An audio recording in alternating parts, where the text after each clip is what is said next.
everyone, and welcome to our webinar, Making Library Spaces More Accessible. So I'm going to quickly introduce the panel that will be chatting to you today. My name's Anne Ford, and I'm the Community Engagement Librarian, and we shall go from there. So to my left, we have Cara, who is on screen at the moment, and she is works for client services here at Kooyong, and she's the regional practice manager for the client services here at Kooyong. And then we have Jamie. Say hi, Jamie. Hi, hang on. Now, good morning, everybody. I'm Jamie, and it's lovely to be here today. Thank you, Anne.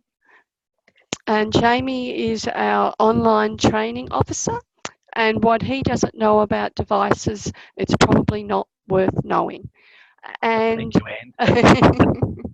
and then we have Sara, who's our youth and children's librarian, and she will be chatting about dyslexia, as well as other ways, free ways that you can make things more accessible to people in public libraries. So, moving on from that, I will let Cara take off. Perfect. Thank you, Anne. So as Anne said, my name is Cara. I work for the client services team here in Vision Australia Kooyong. Just a little bit about client services. We have a team of allied health therapists, including an occupational therapist. We also have an orientation and mobility specialist, someone who helps you navigate the community independently. We also have an access technology specialist, someone who helps you access and use existing technology or new technology. We also have counsellors, we have support coordinators, and we also have a variety of paediatric services, including we have a physiotherapist, a speech pathologist. We also have a paediatric OT and an early childhood specialist teacher. And we also have orthoptists who help you with your functional vision.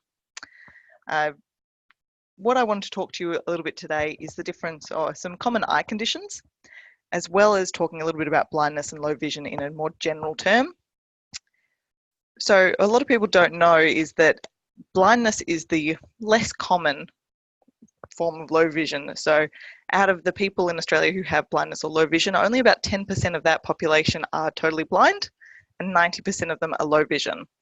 And if you wanted to know, the definition of legally blind is having a visual acuity rating of 660. So if you've ever heard of 20/20 vision, that's actually the American form. In Australia, it's 6.6. So something that you can see from 6 meters away. Perfect vision is 6.6 and legally blind is 660. So you can see at 6 meters what someone with perfect visual acuity can see at 60 meters. Some of the most common eye conditions include macular degeneration, cataracts, glaucoma, and diabetic retinopathy. So what does that actually mean? Macular degeneration is probably the most common cause of low vision over the age of 70 in Australia. And basically it's a deterioration of central vision. So that means people can have good peripheral vision, but they can't actually see in the center. There's two types of macular degeneration, wet and dry. You can have treatments for wet macular degeneration, which are injections into the eye. But that really just stabilizes and maintains existing vision. It doesn't cure macular degeneration. Cataracts, that's quite common. Most people have heard of them. Basically, it's when the lens of the eye gets cloudy. So that means vision gets a bit blurry or colors become dull or a bit yellow. There is treatment. You can get them surgically removed. And there's many forms of cataracts and many causes of cataracts. Glaucoma, some of you may have heard of, impacts the peripheral vision. So it's the opposite of macular degeneration.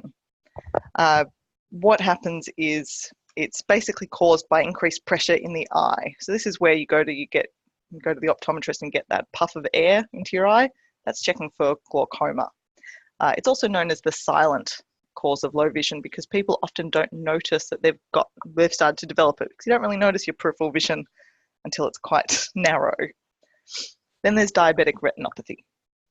Quite common. What diabetic retinopathy means is it's most likely to happen to people who have diabetes. So about 15% of people with diabetes in Australia will develop diabetic retinopathy, and it's little bleeds in the back of the eye. And when those bleeds get treated by laser, it causes little scar tissue essentially in the eye. So it causes the vision to become patchy and a little bit blurred. And with diabetic retinopathy, it can lead to total blindness if it's left untreated. If it's treated, it can be slowed. So they're the most common causes of low vision. I also want to talk to you a little bit about some indicators for referral. So what you might be seeing in your clients that indicates that maybe the person should be seeing someone at Vision Australia or their optometrist. Common things you might notice is the person bumps into things a lot. They're not noticing that there's a bench or a table, especially if they're not good contrast, which Anne will go into in a little bit. They might trip over things that are in their footpath. They might also complain about the lighting in the library or inside. They might say it's too dark or it's too glary. They might also have some recent cuts or burns on their arms from cooking or ironing, so where they haven't noticed that something's there and they've hurt themselves. You might also notice that they're not willing to go out. If you've got a regular patron who comes in weekly and all of a sudden they don't come in very often unless they're with someone, it might indicate that they're a bit hesitant to leave the house or leave a familiar environment. So that's the indicators for referral. Now, how do you refer to Vision Australia? There's a lot of ways. Basically, there's no wrong entry pathway for clients or people who want to refer clients our way. So you could do an online referral on behalf of your client or your patron. You could call our National Contact Centre on 1300 847 466, which just goes to our national number. You can email us at info@visionaustralia.org, or if you know where a local Vision Australia office is, you can just walk in. So they're the most common indicator pathways, and that's the most common indicators and some little bit about low vision and blindness. I hope that's been useful to you and useful to your clients. And that's everything from me. So I'm going to hand over back to Anne. Thank you, Anne.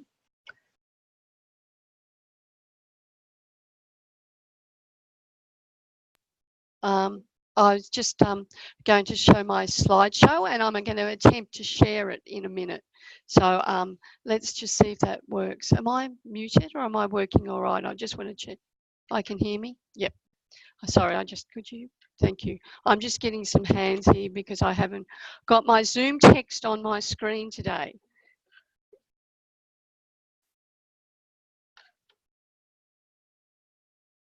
Thanks. See, magic hands making it all work. Yeah, thank you. And my slideshow. Sorry, everyone. Just being slow. There we go. Thanks. I'll be right from here on. Yep. Can everyone see that? Hopefully, my slideshow. Love the way that was seamless, everyone. So look, I'm going to chat to you about how you can make your library spaces more accessible. There's little tricks, and recently our Vision Australia headquarters in Kooyong had a refurb, and there's a lot of things around our areas that that might give people ideas for use in library spaces. So I'm going to start with our lovely yellow seat that is our main entrance area, and I'm talking about contrasting of colours. There's three main colours that are really good contrasting colours for people who are low vision or are blind, and they're yellow, blue, black or white. Now, as you can see from the image that is in front of you at the moment, we've got a yellow seat on the black carpet, and we've got a pathway running behind it. So we've got a clear definition of where the seat begins and where the floor begins, and it makes it much easier for people to see where they're going to sit. And the next slide I've got here is another chair, which has got arms on it so people can locate where the chair is. But once more, it's yellow, nice contrasting colour with the black carpet that is beneath it. So it's when you're buying new furniture for your library, have a look at the furnishings that you've already got around. Think about the colour of the carpet and think about what colours will contrast the best for people who are going to try and find those seats to sit on. We don't want any accidents. Pathways, using flooring to show the way. So around Vision Australia, we have got lots of different pathways that have been defined mainly in the way that is showing in the slide that we've got here at the moment. It's a light coloured floor, which is a lino floor, which is hard, and on its edge we've got the black carpet, which is soft, which means that people can immediately feel with their feet where they are as they cross the from the carpet onto the hard floor. They know that they're on a pathway, and if they've got a good mental image of their way around the library, they are able to find their way around more easily. The next slide is another indication of how we've shaped the building using pathways. This is on our main concourse, and you might notice that there's a black kickboard, and then we've got the padded striped wall, and we've got the black handrail, once more using contrasting colours to guide people around the curve in our concourse area. You'll also see the groovy yellow seat that we have, and that seat gets used so much in our front area. It's amazing. It's yellow, people find it and they sit on it while they're waiting for taxis or waiting for someone to chat to them. So it's very heavily used, this yellow seat, and it's very comfortable to sit on too. Pathways again, and these are easy ways to make pathways when perhaps you haven't got one inbuilt in the building that you've got at the moment. What we've done here is we've put down rubber tactile matting that is non-slippery, and we've laid it towards one of our kitchen areas, and then to the right that you will see one of our conference rooms. So we've got a pathway that branches straight off to the conference room. So people can, once they're on the path, they can feel the tactile rubber mat under their feet. They can also feel the difference if they get off that pathway onto the hard floor. So once more, it's black. The matting is black, so it contrasts well with the floor, and people can find their way around. It's non-slip and it's easy to see. So the things to keep in your mind are contrasting colours, non-slip, and easy to find because of the tactile feel to the mat. Stairways. Now, libraries as well as lifts, we have a number of stairways in this building, and you will see that we have stair nosing, which is a lighter colour at the front of each step. We also have a strip of grey, which is along the side of the step, once more defining the width of the stairs so people can get an idea of the width of the stairs. And then we've got black all the way around it. Sometimes you will see steps with the yellow stair nosing, and the yellow is very good too, as long as it's contrasting with what's behind it. I was at Federation Square the other day and they had yellow stair nosing everywhere, but it's stonework that it's matching onto, and it actually doesn't contrast very well. It should have been white, but I'm being picky. The next one is signage for toilets and things like that. The main thing to remember with signage is to keep it simple. And as you can see here, we have a large lady on the door of the ladies' toilets. It's not small, it's black, and it's contrasting very clearly with the lightness of the colour behind. We've also, you will see down in the bottom right-hand corner, the push door, to open the door, and it's in black as well, a black rectangle. So people with low vision can quickly locate where to open the door, and they quickly can locate which is the boys and which is the girls. I've walked into the wrong toilet, and I'm sure other people have too, and it's always good to work it out beforehand. Here is another little sign that we've got outside one of the female toilets. It's blue with the white lady in contrast, and the writing is in white, which is raised actually. And that is also good contrast on the blue.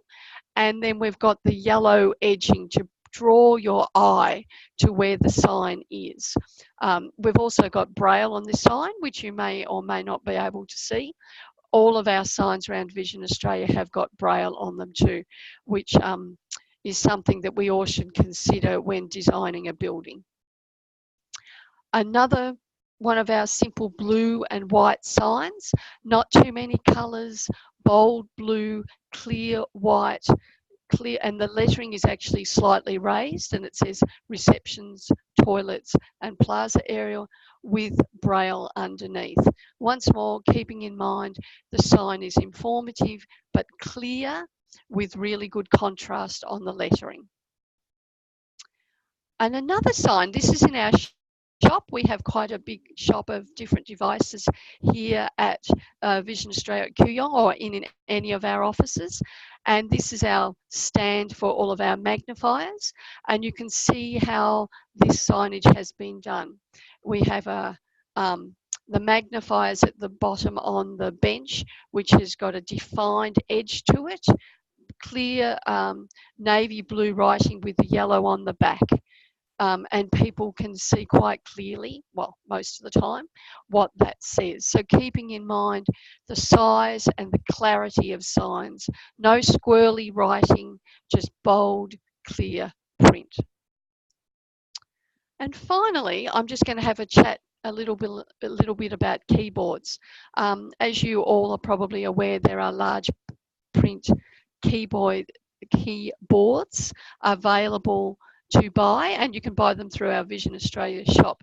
But they do come in different colours, and this is the keyboard that I generally use every day. It's yellow with the black. You can also get white on black and black on white. And different people's vision is suited to different colouring on the keyboards. These keyboards aren't expensive, but they're really useful for people who have got low vision, or even people who you know, just need to use their specs for reading. So a large print keyboard on one of your normal internet terminals is a handy thing to have. And I think you might even find that people ask for that terminal after a while because they quite prefer a large print keyboard than a normal one. So look, thank you for your time listening to me today. I hope some of those tips help you with thinking about what type of furniture you buy next time when you're refurbing your library, or even when you are reorganising your library or putting shelving in different places. You'll think about, how does that sit? How does it contrast with what's around it, so that people can find their way around more easily. I'm now going to pass over to Jamie, who is going to talk about all the different devices that we have available and some cheap and easy to access ones. Bye. Thank you, Anne. I think I've unmuted myself. I hope I have. Good morning, everybody. It's good to be with you this morning. My role here at Vision Australia is online training and tech support, so I get to play with all the devices and technology. And what I want to talk to you today is about how you can easily make your computer space accessible for people who are blind or have low vision at very little or no expense. Now, Anne segmented very nicely to my segment by talking about the large print keyboard. I've got one here in my hand, which is white on black, slightly different to Anne's. But what I wanted to say about these also is that for people like me, I'm totally blind. It is often quite handy to have markers on the keyboard as well. And you can also buy from Vision Australia, I don't have it on this keyboard, some little dots that you can stick on and highlight various keys. For example, like you might use function key 7 or F12, or you might want to highlight the F and J keys or something like that. So you can buy little dots that stick on the keys that, for people that can't see or even with low vision, make navigating around the keyboard just that little bit easier. The enter key is another one that is very commonly handy to have a dot on, or the backspace key. And these keyboards, I think, cost well under $50, or around the $50 mark from the Vision Australia shop. So I just thought I would show you that. I'd like to talk about screen readers and magnification. As most libraries tend to have Windows computers, Windows has built-in accessibility, so you can either turn on Windows Narrator at the simple press of a keystroke. It's usually Alt and Control and Windows, and Enter will turn Windows Narrator on and off. So if someone wants a screen reader, you can also install free NVDA Access, which stands for Non-Visual Desktop Access. And you can simply download that for free from NVDA Access if you Google search that. So with a couple of, if you press a shortcut key on your keyboard, Control Alt N, it will run it automatically for you. So if someone who comes into the library who's totally blind and wants to use the computer with a screen reader, you don't need to buy an expensive program anymore. Like you may have done in the past, there are free screen readers around, so you can either use Windows Narrator, which is built into Windows, or you can download and install NVDA, which gives you a little bit more options and flexibility, and works very well with Excel and Word and other basic applications. Also, for people with low vision, of course, you've got the magnification option. So simply by pressing Windows plus or minus, you can increase the magnification or decrease, and you can go into the settings and of course change the color, contrast and so forth. So it's very easy to set up one or two computers in your computer public terminal space so that members can come in and use the computer without a lot of assistance from library staff, just to basically set up and off they go. So if you've got a Mac, then of course you can access and change the settings in the Mac settings to turn on VoiceOver or change the magnification. So I also know that a lot of people coming now with tablets and smartphones, with iPads, and the same thing applies in those. You can go in and change the settings, turn on VoiceOver, and you can increase the magnification. I'm quickly just going to show you my phone, and I'm sure many of you are aware of the Vision Australia Connect app, but I'm just going to show you on my phone.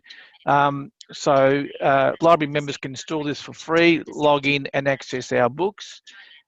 So I'm just going to open VA Connect. Okay, I've done that. Here we go. Now, I should have a newspaper on my screen, Today's Age. Hopefully, let me see there. So you can see the text as well as you can hear the audio. Mightn't be able to hear that. Hang on.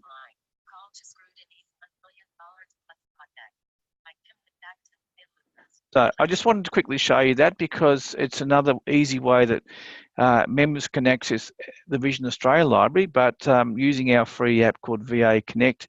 And you can also get books that have text as well as audio, as well as Daisy audio books. We also offer magazines as well.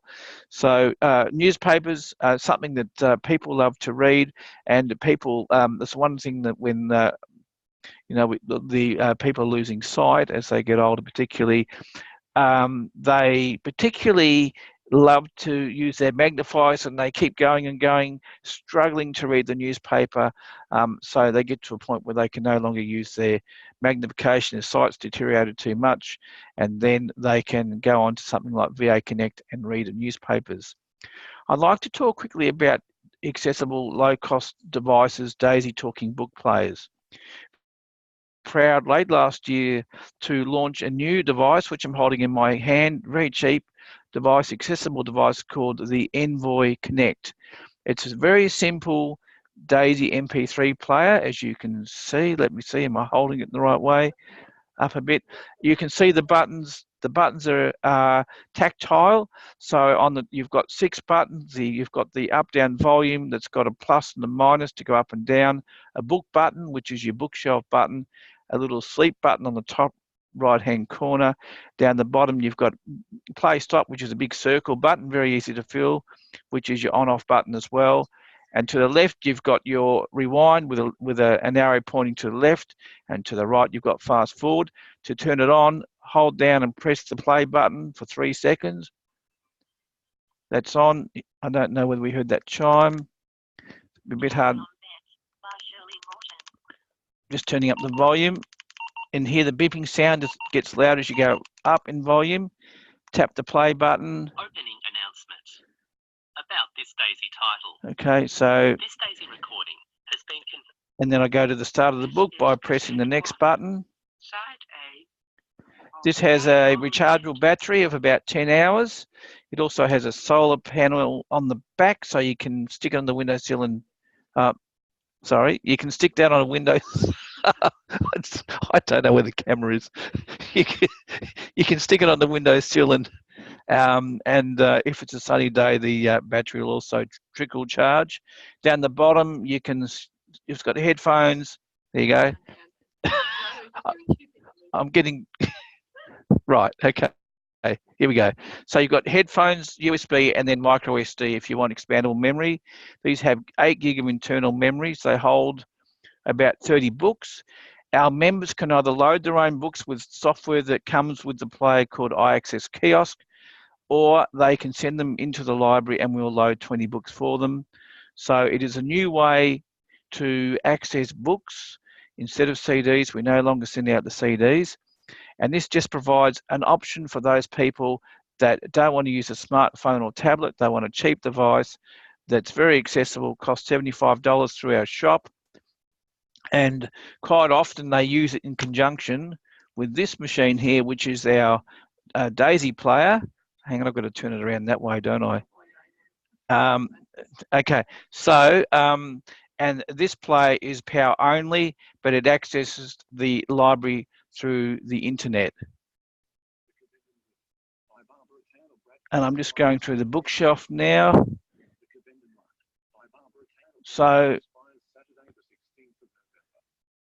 these plays are plays that you can rent through the library. And so if members want a portable option, they can buy this device. This doesn't have Bluetooth or anything like that. No Wi-Fi, just a very simple book player. A dearer option, if you want something that's a bit smarter, is this device called the Victor Stream. I'm going to turn it on. This device talks to you, unlike the other one that just beeps. I'll just wait for it to come on. I think I've got it in the right place. Okay. So it spoke to me when it turned on, and it's still booting up.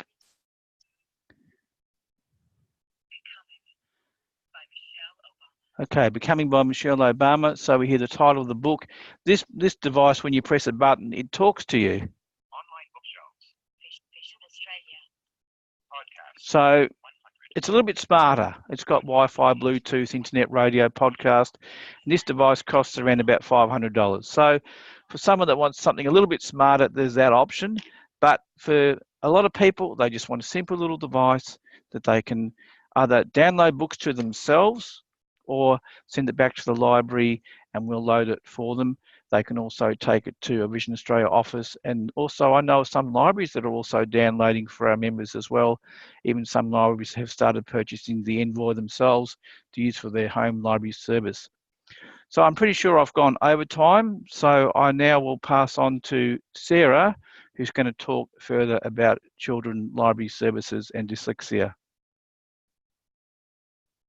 Hi everyone, so I'm Sarah. I'm the Children and Youth Services Librarian here at Vision Australia, and I just wanted to spend a few minutes talking about how your library can be more welcoming and inclusive for the youngest members of your library who might come in with a vision impairment or a print disability. Just a few statistics I wanted to share first of all. Vision loss affects around 1 child in every 2,500 in Australia. There's many causes of low vision or blindness in children, but some common ones are albinism, nystagmus, and retinal diseases. And further, it's estimated that 1 in 5 people including children, have dyslexia. So that makes up 20% of the population. So no doubt you'll meet people in your library service that either have blindness and low vision. And I mentioned both of those together because we are a library that caters for anybody with a print disability. So this covers a really wide range of people, including, of course, low vision and blindness. But a print disability covers things such as dyslexia, because that means that a child or a person has the inability to decipher printed words. It can also cover things that are more physical, such as MS, or for stroke victims that might not be able to physically hold a book, or those that might have a condition where their eyes do not focus on books, or they're not able to process them in some form. So no doubt with such a broad definition of print disability, you would be seeing a lot of clients that have these. So how can you make your library a bit more friendly for them? Because for a lot of children especially that do have a print disability, they might be quite nervous about going to a library because books are not part of their life, or they are a part of their life that are difficult. So they're a little bit wary. They might not be too thrilled about visiting your library. So hopefully we can make it a bit more friendly for them though. The first thing I wanted to start with mentioning is having a dyslexia-friendly collection. A lot of libraries these days, and it's really wonderful to see, are tending to put decodable readers or dyslexic-friendly books into their collection. I've just got one example here. So they're often quite small and kind of the size of a reader that you would get from school. The great thing about these books is they're designed specifically for the beginning or struggling reader, and it contains words that he or she can easily sound out. They follow a phonics teaching sequence, so children work through the series and just work on words that they are learning to master. So they're not too challenging for children, just enough, but not so much that they lose their self-esteem or don't want to keep reading. So these are really great. It can really help kids to start to feel confident, and even the really adverse reader to be able to feel like, yes, I can achieve something, I can read a book. It's really great. There's numerous series of decodable readers available in Australia. These ones are really great. These are the Fitzroy readers. A lot of libraries do have them. Some other really great series are the Decodable Readers Australia and the Jolly Phonics readers. So they're not an expensive addition to the collection. You buy them in series, like book sets, so as many or as little as your library can afford, but they're a really great thing to have available so that families with a child with dyslexia can come in and loan them. They can be quite an expense too for the family to purchase, so just to have that ability to loan them for free from a public library takes a bit of the financial burden off a family with a child or children with dyslexia. So I always recommend that people put those into their collection. Another thing I wanted to mention was putting some Braille in your collection.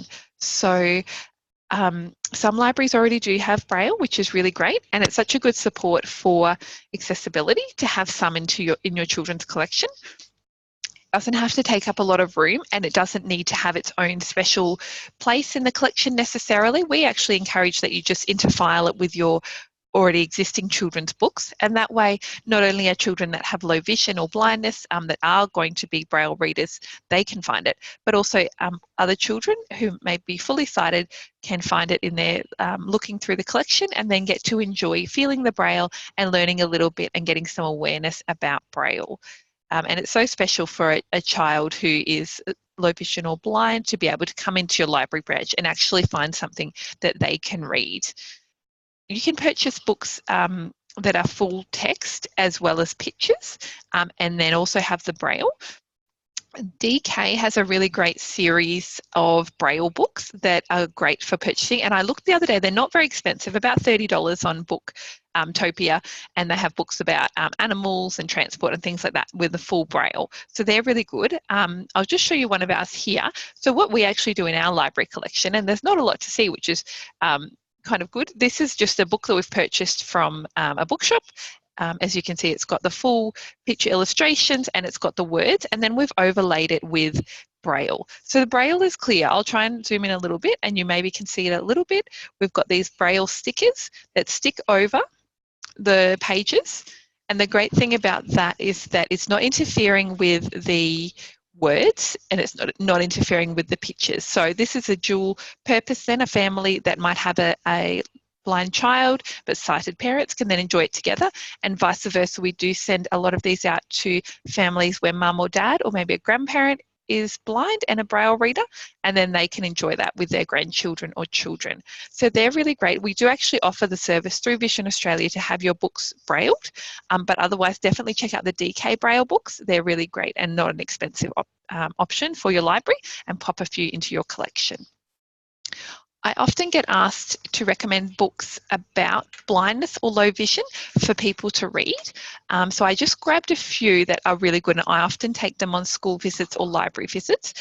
The first one, it's a really cute little book called Glasses. It's a little board book, and this is a great little book because it just talks about glasses and lots of different pictures of children with glasses, because you might come across children in your library service that do wear glasses, and just it's really a nice inclusive book, just reminding them that you know, lots of different people wear glasses, and it's a great start of conversations about who in your family wears glasses, why do you wear your glasses, how do they help you, that kind of thing. So that's a really cute little book you can purchase. I'm not going to try and say the author's name, but you can Google it. And this one's also really great. It's called The Black Book of Colours. This does have Braille on it. It's not particularly usable Braille. It's quite flat, but it's great for sighted people just to have a little feel. And it talks about, as you can see, the whole book. It's really unusual. It's completely black, but there are pictures that are embossed. For example, this one here, it's got some embossed waves that you can feel, and then it's got the Braille as well. So that's a really good one to talk about.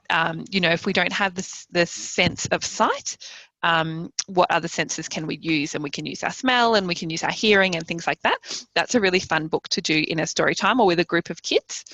And this is a beautiful book that's recently been published by one of our wonderful clients. It's called The Adventures of Kenzie Moo, and she's a beautiful little girl who, I think she's about 10 or 11 now, and about her story traveling all around Australia and what she enjoys while she has no sight at all. So it talks about all the different senses that she engages while on her trip, and the sensations of different things like going on a helicopter and swimming in the ocean and things like that.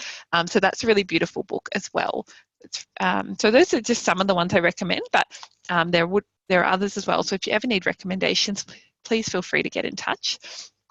The last thing I just wanted to speak about briefly is the Learning Tools Immersive Reader from Microsoft. Sorry, that's a mouthful. So Microsoft, I think it was just last year, they came out with this awesome suite of free tools that any person in Australia can use, so with no charge, particularly for struggling readers. So this is a tool that you use in your usual browser. So you can use it on your computers at the library. You can maybe put it onto all of your public access computers for people to use, and it helps people to improve their reading and writing. This is great not only for children with dyslexia, but also for adults that might not have learnt to read, or for people where English is not their first language and they're just trying to grasp the language. Anyone can use it. So the way that it works, it helps readers to, so I'm just reading a little bit here because they explain it so well on their website. It helps them to increase fluency for readers and build confidence for emerging readers. It offers text decoding solutions for readers with learning differences such as dyslexia. So for example, if you're reading a text, it can provide wide line spacing and a zoomed text. It also highlights words as the reader reads along so they can follow them, which is super useful for people with dyslexia. And it can also say the words out loud, so then a child can know what the sound is, and then they can imitate that then. So that's really great. As I said, it's free, so it's not going to cost you anything. So I recommend just having a look, have a play with it yourself, and having it available on your public access computers so that you can recommend it for people if they'd like to use it.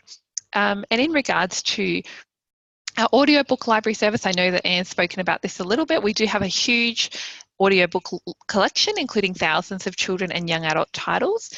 We have I would like to say all, I would say most of our curriculum texts for English. If there is ever one we don't have, we will always do our best to get it. And these are available free with a membership to the Vision Australia Library. So feel free to recommend our service to people. We love to have new recommendations.